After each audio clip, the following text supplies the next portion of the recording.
Okay guys, Assalamualaikum dan salam cerita. Hari ini saya nak kongsikan kepada anda bagaimana anda nak menginstall aplikasi yang ada ni, okay?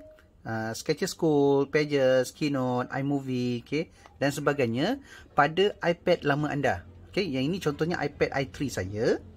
Okay, iPad i3 kalau anda dapat lihat di sini iOS dia adalah sampai setakat 9.36, okay? Kerana ini iPad 3. iPad 3, iPad lama lah yang ada yang dijual pada 2012. So, apa yang berlaku pada iPad lama anda ataupun iPhone ataupun device iOS lama anda, apabila anda nak install, dia akan keluar unable to purchase. Jadi, bila unable to purchase, kita tak boleh nak install. Okay? Jadi, macam mana nak buat? So, ini cara dia. Okay? First of all, pertama adalah anda kena sign in kan anda punya anda kena sign in kan anda punya Apple ID. Okay, anda kena sign in kan anda punya Apple ID kepada device yang latest. Okay, device yang latest. Okay, tak kisahlah gunakan mana-mana, iPhone ke mana ke, yang latest yang anda boleh install aplikasi yang anda nak. Okay, so anda buka dulu mana aplikasi yang anda nak. Sebagai contohnya anda nak Keynotes, okay, anda buka Keynotes di iPad yang lain. Contohnya ni saya tunjukkan pada iPad yang baru, iPad Pro. Jadi anda boleh install, okay. Ni yang belum install lah, anda pergi get dan anda install. Okay, dah anda install melalui device yang terkini, okay. Kemudian anda pergi balik semula kepada iPad lama anda. Okay, kenapa saya kata demikian? Kerana, okay, ini adalah antara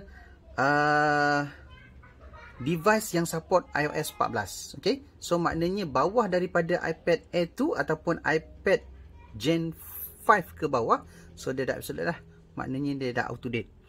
Okay, so yelah 9 tahun dah berlalu kan, jadi teknologi tu dia tak dapat support yang latest punya apps. So macam mana nak buat? Jom kita saksikan.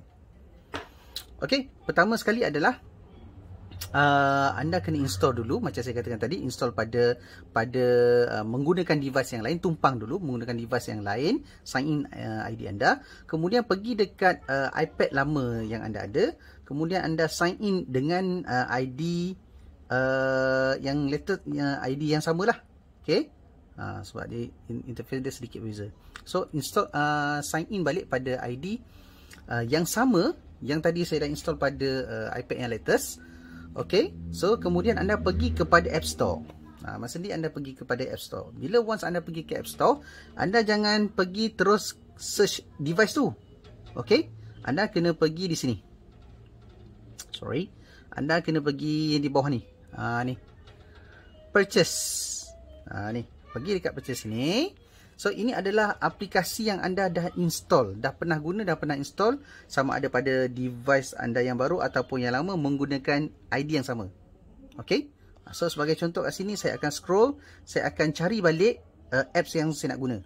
Okay, sebagai contoh apps yang kita nak adalah aplikasi yang kita nak untuk yang ini, contohnya untuk Apple for Education, kita nak ada GarageBand, kita nak ada iMovie, kita nak ada iTunes U, kita nak ada Classroom, dan kita nak ada Keynotes, okay, Clips, Pages dan Books. Okay, so macam mana nak install pada iPad yang lama? So cara dia macam itulah. First of all, anda kena macam saya tunjukkan tadi, pergi kat Purchase dan anda cari aplikasi yang anda nak installkan tadi. Okay, anda nak cari aplikasi yang anda install. Lambat. Buka kat online, dekat Not in this iPad. Okay, pilih Not in this iPad. And then anda cari bila iPad lama ni dia slow sikit lah. Dia dah tak berapa nak support untuk device-device yang baru. Okay, sebagai contoh. Alright, jadi anda pergi dekat Not in this iPad dan anda carikan aplikasi tersebut. Contohnya saya nak install GarageBand tadi kan. Okay, kalau kita nak pergi kepada GarageBand yang dekat apps tadi, tak boleh. So kena pergi dekat Purchase. Okay, pastikan dah install melalui device yang lain. Anda pergi tekan ke GarageBand. So dia akan keluarkan mesej macam ni. Okay, dia akan keluarkan mesej yang macam ni. Download. Okay, so anda klik je download. So dia akan install. Okay, so dia akan ambil masa sedikit untuk install. So once anda dah install, anda dah boleh gunakan. Otherwise kalau anda terus pergi kepada apps yang macam ni, Okay, anda kalau pergi cari terus daripada apps, dia tak boleh, dia kena melalui purchase. Sebab kalau ikut daripada apps, memang dia tak boleh. Okay, so bila dah selesai install, so anda bolehlah buka aplikasi ni. Yang kalau Pages pun kalau ikutkan memang tak boleh nak install. Okay, so cara dia terpaksa tumpang menggunakan device iPad yang latest, iOS yang latest. Anda install dulu. Dah install, okey, anda buka balik melalui pada iPad yang lama menggunakan ID yang sama, kemudian barulah anda boleh install. Cuma apa yang nak maklumkan di sini adalah kelemahan dia adalah dia masih lagi satu dia berat. Okey, satu dia sangat-sangat berat.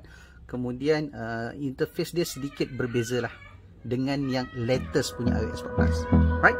So semoga bermanfaat. Selamat mencuba. Bye bye.